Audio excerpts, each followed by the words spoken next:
Một trận tứ kết vô cùng kịch tính giữa U23 Qatar và U23 Nhật Bản. Thế nhưng ở trận tứ kết sau đó giữa hai đội tuyển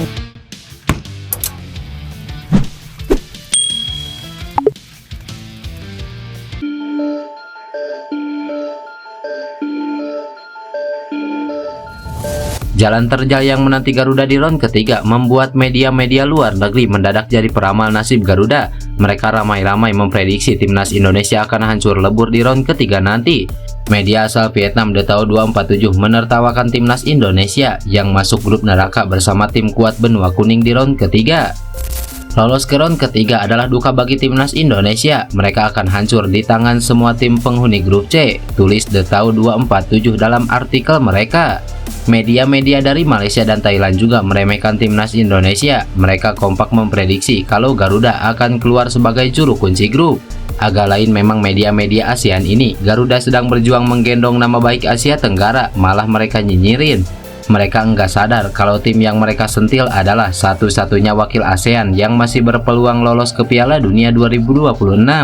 Timnas Indonesia masih memiliki asa bermain di Piala Dunia 2026. Bahkan peluang Garuda lolos langsung dari grup C masih terbuka lebar.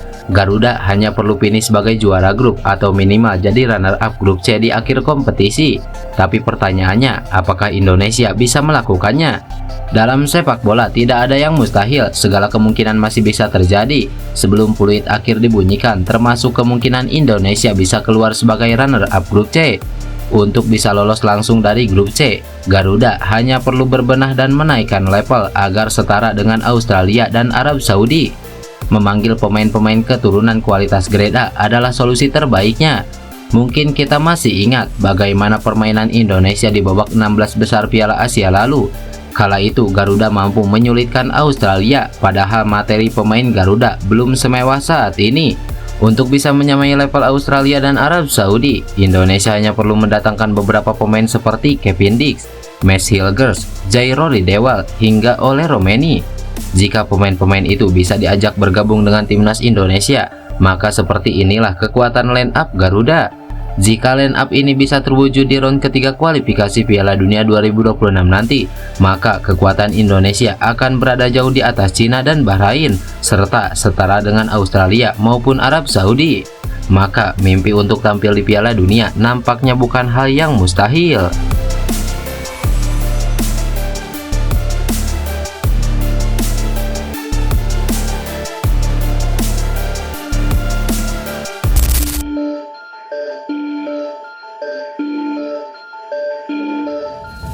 Seperti yang diketahui, kabar gembira datang dari dunia sepak bola Indonesia. Ya, Marcelino Ferdinand, gelandang muda berbakat ini resmi bergabung dengan klub Inggris Oxford United. Kepindahan ini disambut positif oleh pengamat sepak bola ternama Roni Pangemanan atau yang akrab disapa Bung Ropan. Menurut Ropan, kepastian bergabung dengan Oxford United akan memberikan ketenangan pikiran bagi Marcelino Ferdinand. Pemain berusia 19 tahun itu kini bisa lebih fokus mempersiapkan diri untuk membela timnas Indonesia di putaran ketiga kualifikasi Piala Dunia 2026. Tak hanya itu, Ropan juga yakin Marcelino akan mendapatkan motivasi tambahan untuk membuktikan kualitasnya di level internasional. Ropan juga menekankan bahwa Oxford United bukan klub sembarangan. Klub yang dimiliki oleh Erick Thohir dan Anindya Bakri ini berkompetisi di Championship, kasta kedua Liga Inggris, hanya satu tingkat di bawah Premier League. Kita bersyukur, alhamdulillah Marcelino sudah tenang pikirannya, aman untuk menghadapi putaran ketiga bersama dengan timnas Indonesia. Dengan mendapatkan klub seperti Oxford, ia akan tenang dan termotivasi untuk membuktikan bahwa ia adalah pemain yang punya talenta luar biasa. Ini luar biasa, Marcelino bermain di klub yang bukan ada di bawah seperti Blackpool. Tidak, tapi ia ada di Championship, ujar Bung Ropan. Setelah Marcelino, kini tinggal satu pemain timnas Indonesia lagi yang belum memiliki klub, yaitu Tom Haye. Ropan berharap gelandang andalan skuad Garuda itu segera menemukan pelabuhan baru. Dengan semakin banyaknya pemain Indonesia yang berkarir di luar negeri, Ropan optimis timnas Indonesia akan semakin kuat dan kompetitif di kancah internasional. Ia berharap Marcelino Ferdinand dan pemain lainnya bisa memberikan kontribusi maksimal untuk membawa Garuda terbang tinggi.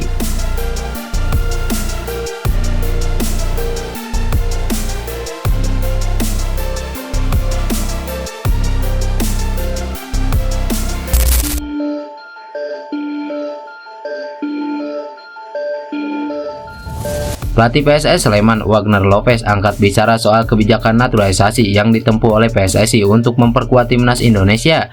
PSSI sebenarnya telah menunjukkan program naturalisasi sejak Piala AFF 2010 lalu. Saat itu PSSI menyasar para pemain asing yang tampil di Liga Indonesia. Namun kebijakan tersebut masih belum membuahkan prestasi buat timnas Indonesia di turnamen internasional. Namun kebijakan tersebut mulai berubah pada 2020. PSSI mengubah sasaran dari para pemain asing di liga domestik menjadi para pemain berdarah Indonesia di seluruh penjuru dunia, terutama di Eropa. Kebijakan tersebut akhirnya membuahkan prestasi bagi timnas Indonesia. Timnas Indonesia alhasil lolos ke babak 16 besar Piala Asia 2023. Terkini, tim asuhan Sintayong berhasil melaju ke ronde ketiga kualifikasi Piala Dunia 2026. Di level U23, timnas Indonesia juga berhasil melaju ke semifinal Piala Asia U23 2024. Kebijakan tersebut mendapatkan pujian dari Wagner Lopez. Seperti yang diketahui, Wagner Lopez adalah ex-striker timnas Jepang periode 1997 sampai 1999 dan pernah tampil di Piala Dunia 98. Sebelum tampil untuk timnas Jepang, Wagner Lopez menghabiskan 10 tahun karir lebih dahulu di kompetisi domestik negeri Sakura.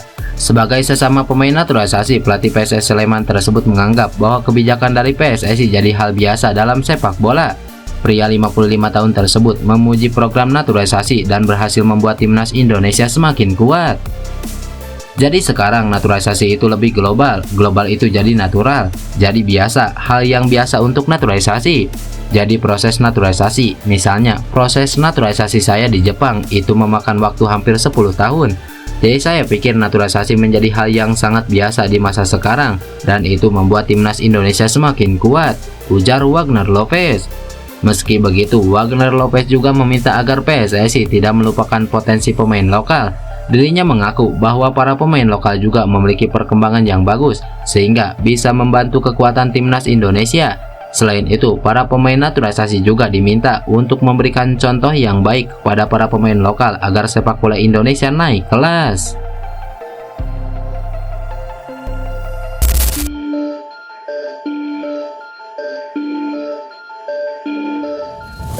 Pengamat sepak bola Akmal Marhali sampaikan apresiasi mendalam terhadap upaya dan dedikasi Erick Thohir dalam memajukan sepak bola tanah air.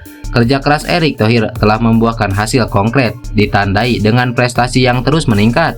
Terbaru adalah bergabungnya Martin Paes ke dalam tim nasional Indonesia. Martin Paes yang telah menarik perhatian banyak pencinta sepak bola, diakui sebagai salah satu pemain muda berbakat yang dapat membawa harapan baru bagi timnas Indonesia. Keputusan untuk mengundang Martin Paes kembali ke tanah air adalah hasil dari strategi Erick Thohir untuk memperkuat komposisi tim dengan talenta dari diaspora. Di samping itu, Akmal juga menilai bahwa langkah Erick Thohir dalam memperkuat timnas dengan talenta seperti Martin Paes adalah bagian dari visi jangka panjang untuk menciptakan sepak bola Indonesia yang lebih kompetitif di tingkat internasional.